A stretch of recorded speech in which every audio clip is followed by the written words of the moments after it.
হাসিনা চলে গেল, তার সহকর্মীরা কিন্তু এখনো আছেন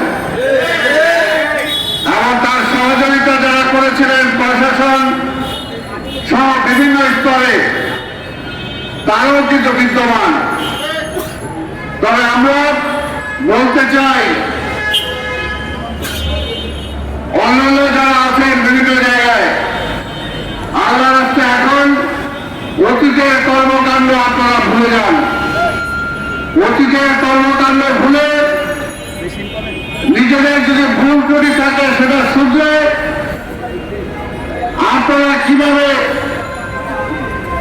এই বিপ্লবের যে ধ্বনি সেটাকে কিভাবে বাস্তবায়িত করা যায় সেটার জন্য আপনারা সচেষ্ট হন। তার আমরা বিশ্বাস করি এদেশের মানুষের মুক্তির জন্য ঐক্য ছাড়া কোনো বিকল্প নাই।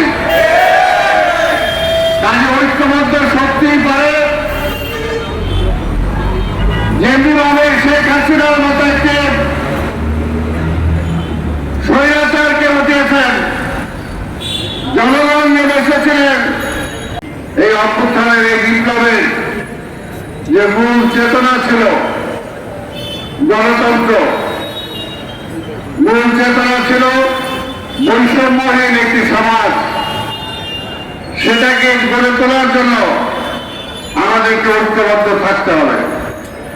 নিজেদের মধ্যে ভেদাভেদ সৃষ্টি করার জন্য আজকের এই পরাজিত শক্তি, আজকের আধিপত্যবাদী শক্তি অনেকভাবে চেষ্টা করবে, কিন্তু আমরা যাতে তাদের সেই ষড়যন্ত্রে সেই চক্রান্তে আমরা পা না দেই।